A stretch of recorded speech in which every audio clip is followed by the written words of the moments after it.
Hi, my name is Brad. I'm a salesperson at Surfing Hydrangea Nursery. We're located at 91 Somerset Road on Nantucket. And here we are in March on Nantucket, which is a great time to prune roses. And I'm out at a property in Nantucket, and we're going to work on these roses here. I'm not sure what kind of rose these are.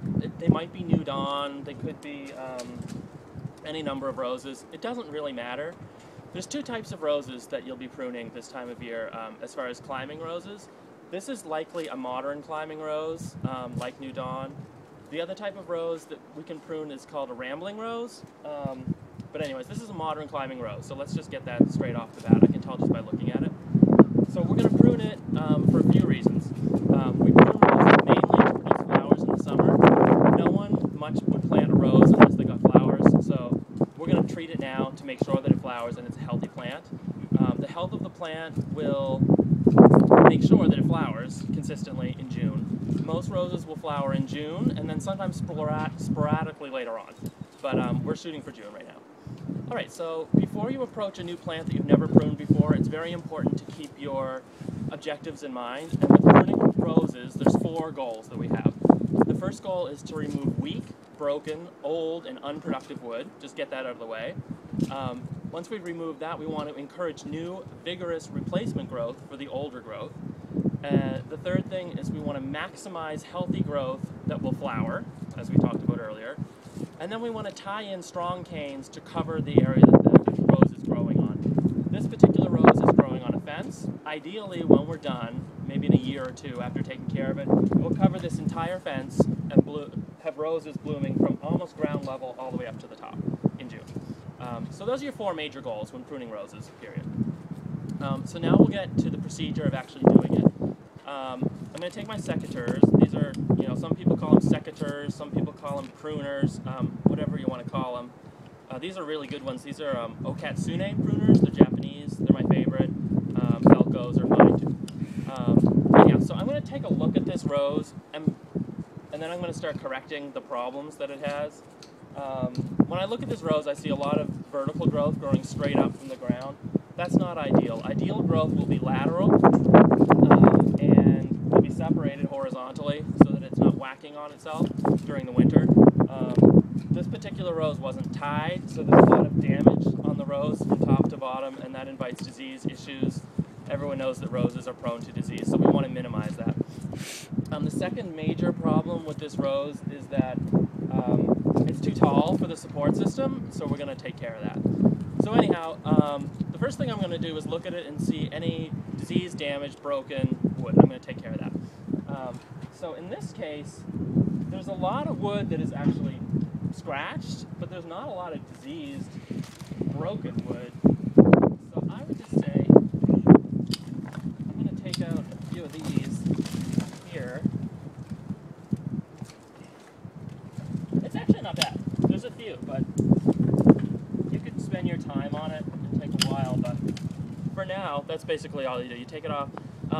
Important things when pruning in general is you always cut above a bud as opposed to below a bud. So for example, if you take a look at this stem here, here's the bottom of the plant. Say this is the top of the plant. Every area that the plant can grow is called a node or a bud. There's a bud here, and there's a bud here. If I were to prune this branch, as opposed to pruning below this node, I'm going to prune above that node like this.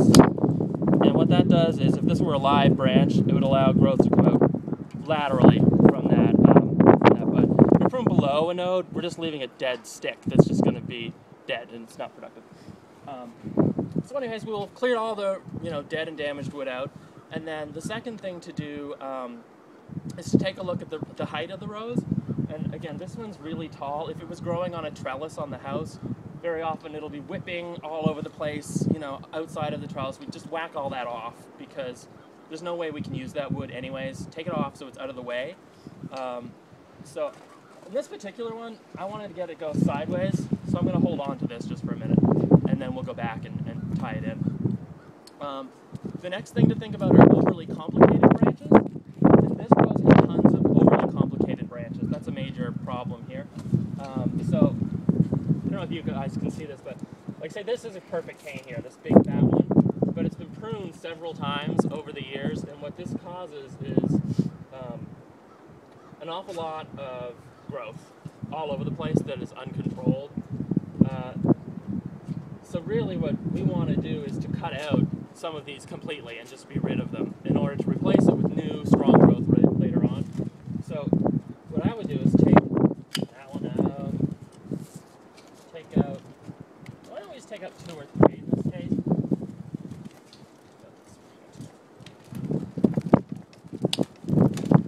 And we'll just take it out completely at the ground.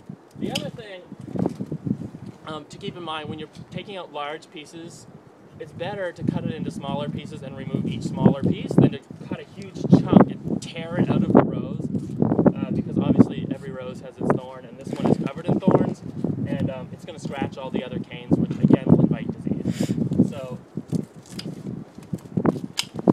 ideally you cut it into smaller pieces and remove all of that. Okay, and then the next thing to do would be to take care of the lateral growth that we've been talking about. After most of the pruning is done, I'm going to tie almost all of these branches sideways along the fence. So I would separate some of these like this.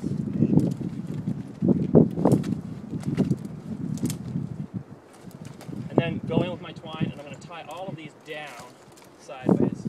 I'll tie this one on top of this one. And I'll do that, and I'll show you what it looks like when we're done. It takes a while, but it's really important. And then, once you're completely done, stand back, take a look at it, and make any other minor changes. And that's basically it.